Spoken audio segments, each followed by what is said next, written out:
자, 하나님은 이 세상을 만들어 놓으시고 하나님의 법칙을 정해 놓으셨는데 인간을 특별히 만들어 놓으시고 인간에게 말씀하시기를 내 말을 듣고 순종하며 내가 너희들에게 복을 주겠다라는 겁니다. 그러나 내 말을 어기고 내 말을 따르지 않고 순종하지 않고 불순종한다면 그것을 하나님은 죄로 보시고 하나님은 그 죄에서 심판하셔서 그 죄에 대한 심판으로 하나님은 인간을 지옥으로 던져 넣으시겠다라는 원칙을 하나님이 세워 놓으셨어요. 이게 하나님의 공의입니다. 죄를 지은 인간은 반드시 죄값을 치러야 되고 그리고 하나님의 뜻대로 살고 하나님의 말씀에 순종한 사람은 하나님의 복을 누릴 수 있는 겁니다. 할렐루야. 자, 그런데 이 원칙을 깨트렸어요. 이 하나님의 공의를 깨트렸어요. 누가 깨트렸어요? 그렇죠. 처음 사람 아담과 하와가 벌써부터 그 하나님의 원칙을 깨트리고 하나님이 따먹지 말라고 한 선악을 알게 하는 나무의 열매를 따먹지 말아라. 그 열매를 따먹는 날에는 반드시 죽으리라. 이렇게 말씀하셨거든요. 반드시 죽으리라. 하나님이 만드신 원칙인데 그런데 아담과 하와가 선악을 알게 하는 나무의 열매를 다 먹었어요. 하나님이 아담과 하와를 얼마나 사랑하십니까? 그럼에도 불구하고 하나님이 만드신 그 원칙을 깨트릴 수 없어서 그들을 에덴 동산에서 쫓아내시고 그들에게 사망과 저주가 오게 된 것입니다.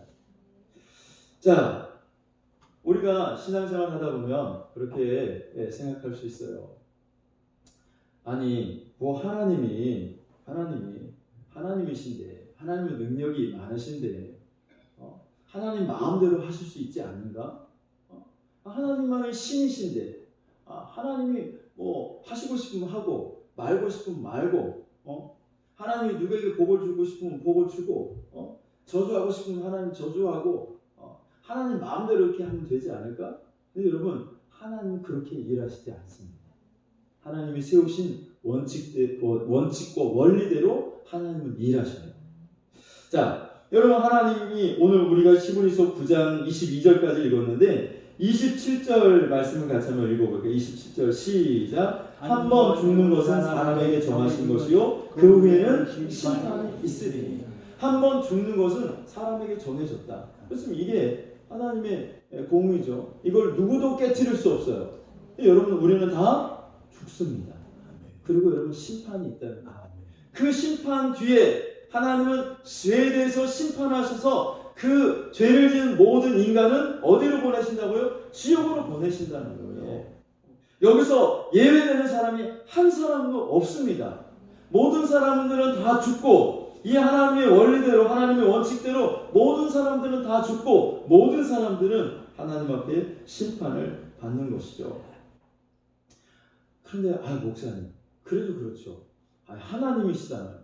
하나님이시니까 하나님이 마음에 드는 사람 박홍님은 내가 마음에 든다. 박홍님은 내가 죄를 지어도 그냥 용서해 줄게. 근데 김현자한테는 조금 마음에 안 든대. 쟤는 내 마음에 좀 안 드니까 쟤는 죄에 대해서 내가 다 빠짐없이 내가 책임을 물을 거야.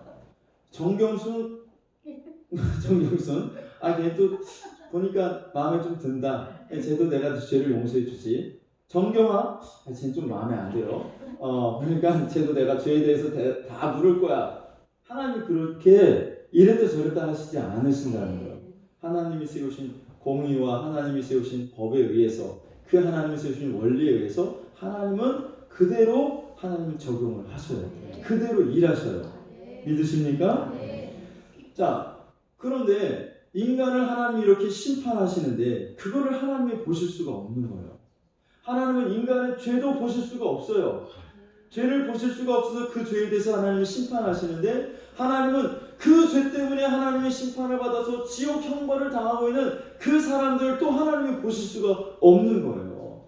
그래서 하나님은 그들을 구원하시기 위해서 하나님이 이 세상을 창조하신 창조주 하나님이 친히 사람의 모양으로 이 땅에 오시게 되었고 그분이 우리의 모든 죄를 대신 짊어지시고 십자가를 지시고 십자가에서 피 흘려 죽으셨습니다. 그리고 죽은 지 3일 만에 부활하시고 부활하신 예수님이 40일 동안 저희들과 함께 계시다가 승천하여 지금 하나님 보좌 우편에 계신 줄로 믿습니다. 아멘. 자, 하나님이 인간을 구원하시기 위해서 죄 가운데서 헤매이다가 죄 가운데서 죽어서 그 죄 때문에 지옥 형벌을 피할 수 없는 인간을 구원하시기 위해서 하나님은 이런 방법을 만들어 놓으신 거예요. 그래서 우리가 생각할 때는 그냥 하나님의 말씀 한마디로 모든 사람들의 죄를 다 내가 용서해 줄게, 모든 사람들의 죄를 다 용서해 주고 내가 그 사람들을 다 천국으로 인도해 줄게, 그러면 그냥 쉽게 모든 문제가 해결될 텐데, 굳이 하나님이 사람의 모양으로 이 땅에 오셔서 그리고 인간의 모습으로 이 땅에서 살다가 뭐 사람들에게 막 침뱉음을 당하시기도 하시고 또 뺨을 맞기도 하시고 머리에 가시 면류관을 쓰시기도 하시고 채찍에 맞으셔서 고통을 당하시고 십자가를 지시고 하는 그런 아픔과 고통 없이 하나님의 말씀 한마디로 다 죄를 용서해 주시고 말씀 한마디로 모든 인간을 구원하시면 되지, 왜 굳이 그렇게 힘들고 어려운 그런 과정들을, 복잡한 과정들을 통해서 하나님이 인간을 구원하시려고 하셨느냐면 하나님의 그 공의를 깨뜨리실 수가 없어서 그랬던 것입니다. 하나님은 하나님의 그 본능, 공의라는 본능이 있는 것과 마찬가지로 하나님은 또 하나의 본능이 있는데 그 본능은 바로 사랑이라는 본능입니다. 하나님은 두 가지 본능이 있어요. 무엇과 무엇이라고요? 공의와 사랑. 공의와 사랑. 하나님은 공의와 공의의 하나님, 또 하나님은 사랑의 하나님이시라. 할렐루야. 자, 그 하나님의 사랑으로 말미암아 하나님이 우리에게 영생을 주시겠다는 거죠. 요한복음 3장 16절 말씀 우리 잘 아는 말씀이잖아요. 같이 한번 외워볼까요? 시작. 하나님이 세상을 이처럼 사랑하사, 자, 하나님이 세상을 이처럼 뭐였다고요? 사랑하사 독생자를 주셨으니 이는 그를 믿는 자마다 멸망치 않고 영생을 얻게 하려 하심이라. 아멘. 할렐루야. 하나님이 세상을 이처럼 사랑하사 누구를 보내셨다고요? 독생자 예수 그리스도를 보내주셔서 그 예수 그리스도를 통해서 우리가 다 구원받고 영생을 얻을 수 있도록 하나님이 은혜를 베풀어 주시는데, 그게 바로 하나님의 사랑이라는 거예요. 그래서 하나님의 사랑의 그 최고의 정점은 어디냐? 바로 골고다 언덕 십자가입니다. 십자가에 하나님의 사랑의 정점이 나타나 있어요. 할렐루야. 여러분, 그 십자가의 사랑을 이 시간도 우리가 체험할 수 있기를 주님의 이름으로 축원합니다. 할렐루야. 자, 여러분, 예수님, 하나님 뭐 누가 시키셨나요? 인간의 모습으로 와가지고 채찍도 좀 채찍에 맞으시기도 하고, 그 다음에 가시 면류관을 쓰시고, 그리고 십자가에 못 박혀 피 흘려 죽어 주세요. 누가 하나님께 그렇게 요구했나요? 하나님께 요구한 적 없죠. 그런데 하나님께서 어떻게 하셨어요? 스스로 하나님의 보좌, 하나님의 영광을 버리시고 낮고 천한 인간의 모습으로 이 땅에 오신 줄로 믿습니다. 하나님의 사랑이에요. 그리고 하나님은, 예수님은 우리의 모든 죄를 대신 짊어지시고 십자가에 피 흘려 죽으셨습니다. 할렐루야. 하나님의 공의만 따진다면 우리는 다 지옥을 피할 수가 없습니다. 지옥 형벌을 피할 수가 없는 거예요. 그런데 하나님이 우리를 사랑하셔서 하나님이 친히 사람의 모양으로 이 땅에 오셔서 우리의 죄를 용서하시고 십자가에 죽으신 줄로 믿습니다. 우리의 양심은요, 이 하나님의 공의에 의해서 죄를 지을 때마다 두려운 마음이 생깁니다. 그래서 여러분, 죄를 짓고 여러분 기쁩니까? 내가 오늘도 죄를 많이 지었네. 할렐루야, 너무 기쁘다. 그런 사람 없죠? 예, 죄를 지으면 마음이 무겁고, 죄를 지으면 여러분 괴로운 마음이 들고, 그리고 죄를 지으면 두려운 마음이 들어요. 그래서 사람들은요, 믿는 사람이든지 안 믿는 사람인지 동일하게 죄를 지으면 어떤 마음을 드냐면, 내가 이렇게 살면 안 되는데, 내가 이렇게 죄를 많이 짓다 보면 나중에 무슨 큰일이 날 것 같은데, 그러다가 정말 큰일이 나요. 사고가 난다든지 아니면 자녀가 좀 어떻게 된다든지 사업에 위기가 온다든지, 그러면 사람들이 뭐라고 말하냐면, 그럴 줄 알았어. 그럴 줄 알았다고. 내가 그렇게 살아서, 내가 죄를 많이 지어서 내가 이런 날이 올 줄 알았어. 이렇게 사람들이 이야기를 한다고요. 이게 하나님의 공의에 대한 인간의 반응입니다. 여러분, 죽음이 두렵습니까? 안 두렵습니까? 나는 지금 현재 상태로는 안 두려울 것 같아. 근데 죽음이 내 코앞에 닥치면 어떨지 나도 모르겠어요. 근데 대부분 많은 사람들이 죽음 앞에서 두려워합니다. 죽음 앞에서 두려워해요. 왜 두려워할까? 사람들이 평상시에는 죽은 다음에 무슨 세상이 다른 세상이 있어? 사후의 세상이 어디 있다고 그래? 천국과 지옥이 어디 있어? 네가 가봤어? 보여줘봐. 천국과 지옥은 없어. 이렇게 과학 문명이 발달하고 이렇게 이 세상이 좋은데 과학이 발달했는데 무슨 죽은 다음에 세상이 있다고 그런 헛된 말에 속고 그렇게 사느냐, 이렇게 사람들이 이야기를 하죠. 그런데 그렇게 살다가 막상 죽음이 코앞에 딱 닥치면 사람들이 부들부들 떱니다. 두려워합니다. 죽은 다음에 아무것도 없는데 뭐가 그렇게 두려워요? 죽은 다음에 죽음이 두려운 것은 죽은 다음에 또 다른 세상이 있는 것을 알기 때문에 하나님은 우리 마음속에 영혼을 사모하는 마음을 주셨다고 말씀하고 있어요. 우리의 무의식 중에는 천국과 지옥이 있다는 것을 사람들이 다 알고 있어요. 그래서 죽을 때 사람들은 자기가 지은 죄 때문에 심판을 받아서 지옥으로 갈 것이 두려워서 죽기를 거부하는 거예요. 이를 악물면서 안 죽으려고 하는 거예요. 그런다고 안 죽나요? 자기 이빨만 더 아프지. 다 죽어요. 다 죽어요. 하나님의 그 공의의 심판을 피할 수가 없습니다. 그래서 인간들은요, 다 두려운 마음을 가지고 있어요. 죄를 지으면 두려워하고 죽음 앞에서 다 두려워. 이게 하나님의 공의에 대한 인간의 반응인 것이죠. 자, 그러나 여러분, 우리는 두려워할 필요가 없습니다. 왜 그렇죠? 왜 두려워하지 않아도 돼요? 우리에게 십자가가 있기 때문에 그렇습니다.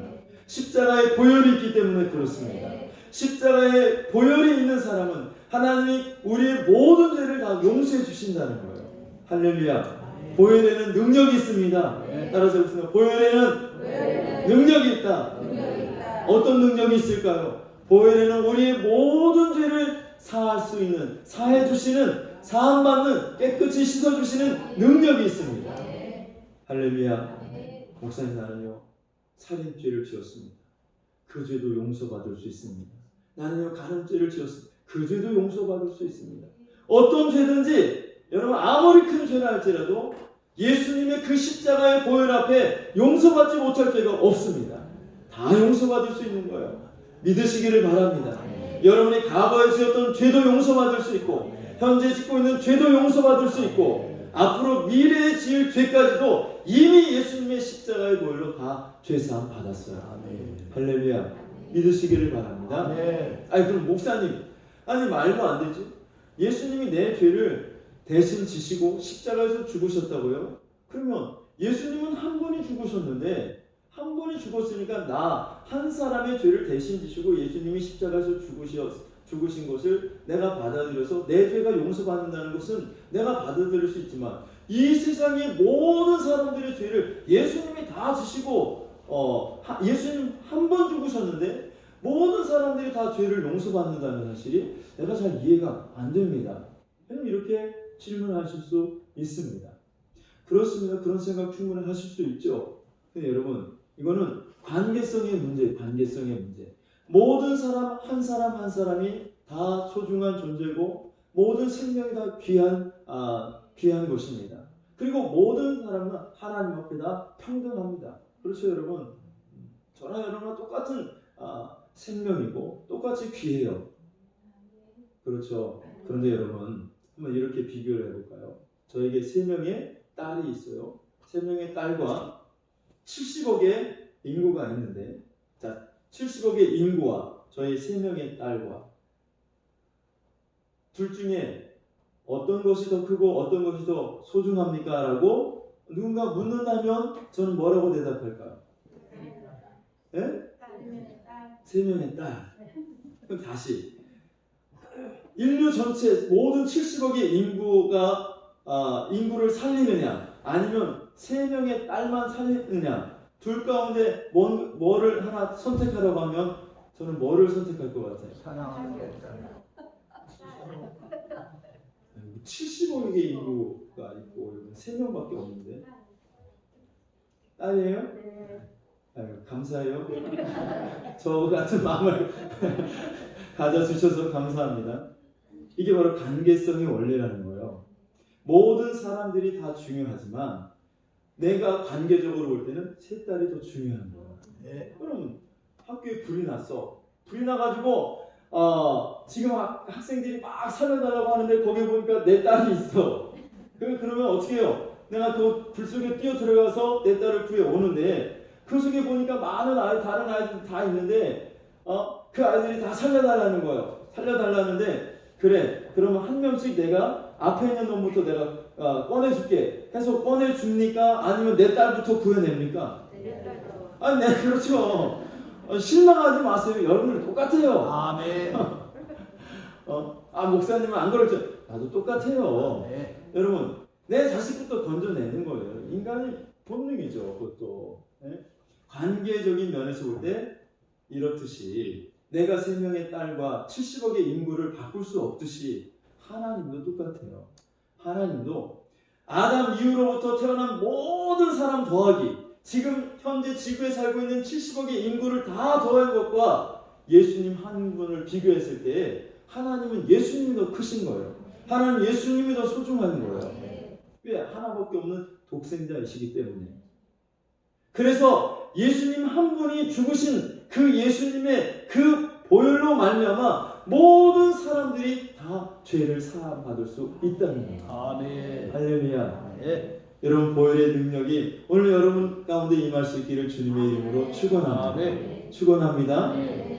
그래서 예수님의 이 보혈에는 우리의 모든 죄를 용서하실 수 있는 능력이 있고, 그리고 우리의 어떤 죄든지 예수님 앞에 나아가면 예수님의 그 피로 깨끗이 사함받게 될 줄로 믿습니다.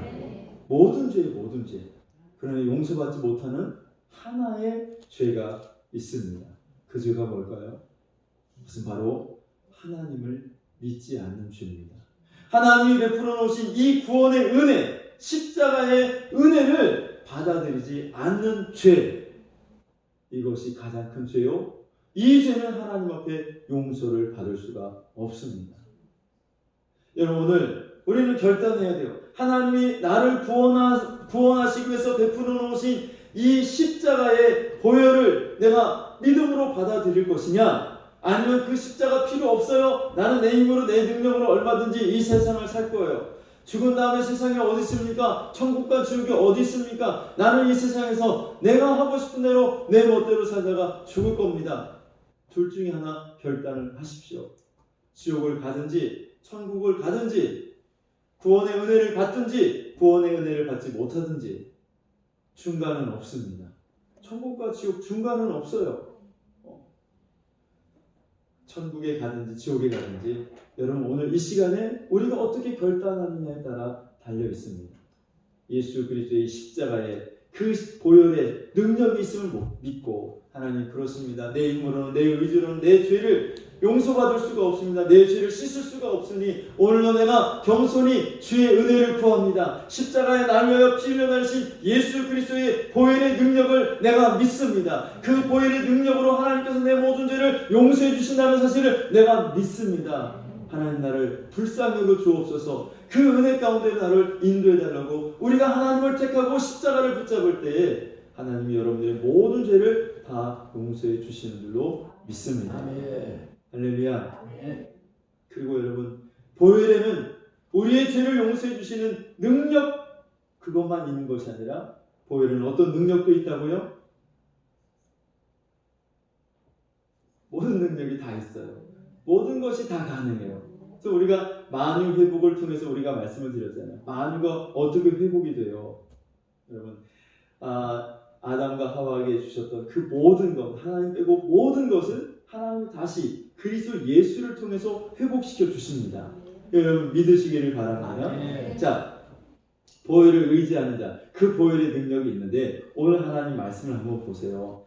자, 시간 관계상 다 읽지 않겠는데 11절부터 쭉 보면, 구약에는 죄 사함 받기 위해서 어떤 피가 필요했느냐면 염소나 소의 송아지의 피가 필요했어요. 그래서 그 피를 가지고 죄를 지은 사람이 염소를 가지고 나오든지 양을 가지고 나오든지 송아지를 가지고 나와서 그 소를 죽여서 그 피를 바르는 거예요.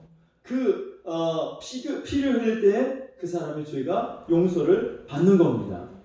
자, 그런데 이것은 온전하지가 못했어요. 왜냐하면 1년이 지나면 또 죄를 짓잖아요. 그러면 또 그 짐승을 가지고 와서 또 죽여야 돼. 그리고 계속해서 반복을 해야 돼요. 그런데 예수님의 피는 단번에 우리의 모든 죄를 다 용서하셨다는 거예요. 네. 이게 지금 성경에 나와 있는 거예요. 네. 자, 같이 한번 읽어볼게요. 12절 말씀만 읽어봅니다. 시작. 염소와 송아지의 피로 하지 아니하고 오직 자기의 피. 자기의 피가 누구의 피예요? 예수님의 피죠. 예수님의 피로 영원한 속죄를 이루사 단번에 성소에 들어가셨느니라. 아멘. 할렐루야. 예수님은 흘리신 그 피는 우리의 모든 죄를 용서하실 수 있는 능력이 있어요. 한 번에 다 용서를 받는 겁니다. 할렐루야. 자, 그 다음에 또 하나 보면 여러분 이제 20절부터 한번 볼까요? 20절 시작. 이르되 이는 하나님이 너희에게 명하신 언약의 피라 하고 또한 이와 같이 피를 장막과 섬기는 일에 쓰는 모든 그릇에 뿌렸느니라. 자, 피를 흘려서 그 사람의 죄를 용서하기 위해서 번제단에 나가서 번제단에다가 피를 바르고 또 안에 들어가서 언약궤 앞에서 또 피를 뿌리면 그 사람의 죄가 다 용서를 받는데, 그런데 여기 보면 그렇게만 하는 것이 아니라 그 피를 장막과 섬기는 일에 쓰는 모든 그릇에까지 뿌렸다라는 거예요. 모든 그릇에도 뿌리고 장막에도 뿌렸어요. 이건 영적으로 우리가 어떻게 해석할 수 있느냐면 예수님의 그 보혈의 능력은 우리의 삶 모든 부분에 나타날 수 있다라는 거예요. 할렐루야. 내 죄만 사함받는 것이 아니라 예수님의 보혈의 능력은 우리의 가정에도 나타날 수 있고 여러분 일하는 사업장에도 나타날 수 있고 여러분의 하는 일 외에도 예수님의 그 보혈의 능력이 나타날 수 있다라는 거예요. 그래서 모든 것을 예수의 피를 뿌리라는 거예요. 아니 그럼 목사님 예수님의 피가 어디 있다고 그 피를 뿌립니까? 그 피 좀 나 좀 주십시오. 그렇게 피를 뿌리는 게 아니라 믿음으로 뿌리는 거예요. 믿음으로. 여러분 가정에 들어가셔서 가정에 예수님의 피를 뿌리는 거예요. 예수님 지금 그 보혈 십자가에 대신 예수님의 피로 우리 가정을 덮어주세요.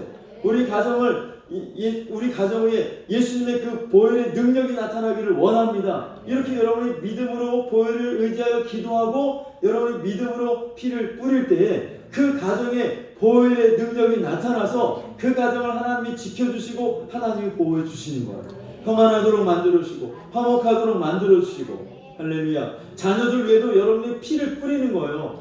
여러분 잠자고 있는 아이들 위해 머리에 손을 올려 예수의 보혈로 예수의 보혈을 의지하여 기도해 보세요. 예수님의 보혈로 덮어주세요. 우리 자녀들을 예수님의 피로 하나님 덮어주옵소서. 예수님의 피로 이 아이들을 위해 하나님의 능력이 나타나게 주옵소서.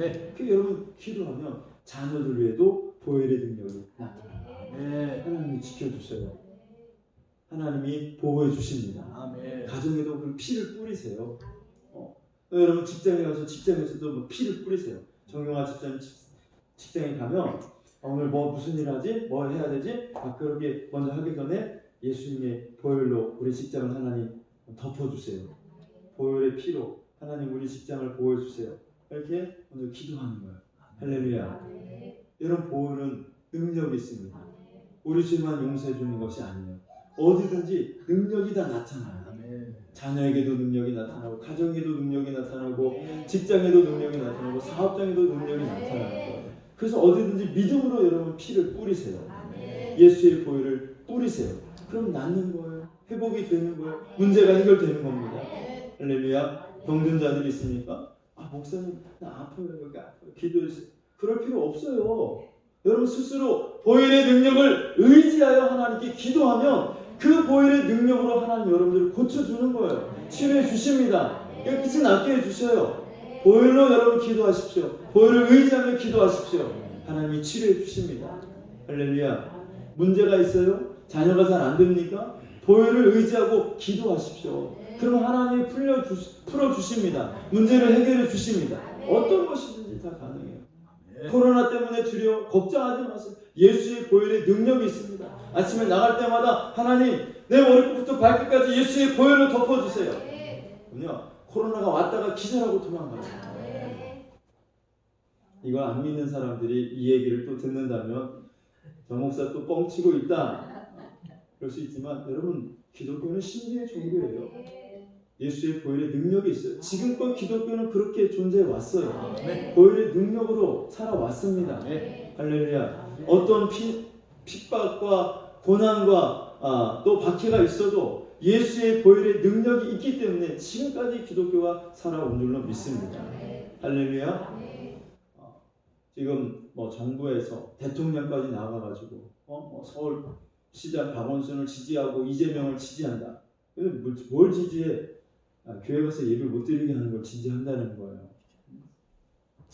이렇게 여러 가지로 교회를 억압하고 핍박하고 있지만 우리는 믿음으로 승리할 수 있고 보혈을 예수님의 그 십자가의 보혈을 의지할 때 하나님이 우리를 지켜줄 줄로 믿습니다.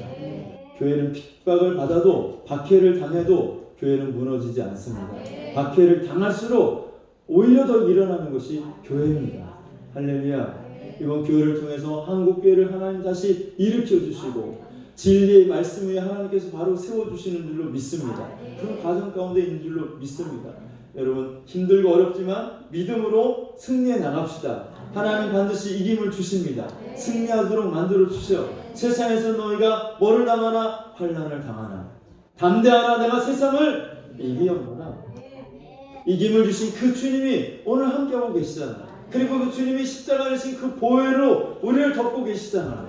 걱정하지 마세요. 기죽지 마세요. 당당하게 떳떳하게 나 어제도 교회 갔다 왔어. 하나님이 나를 지켜주셔. 나 때문에 너도 지켜주셔. 걱정하지 말라고. 사실 지들 가는데 다 가요. 안 가는 게 아니에요. 집에만 앉아있는 게 아니에요. 먹을 때 다 가요. 놀러 갈 때 다 가요. 가더라고. 내가 보니까 내가 유심히 봤어요. 식당에요 가보면요 식당에 사람 없는 게 아니에요. 사람 버글버글해요. 여기 강변가에 카페들 있잖아요. 찾을 데가 없어요. 그럼 왜 교회만 못 가게 하냐고 웃기는 거죠. 여러분 교회는 이깁니다.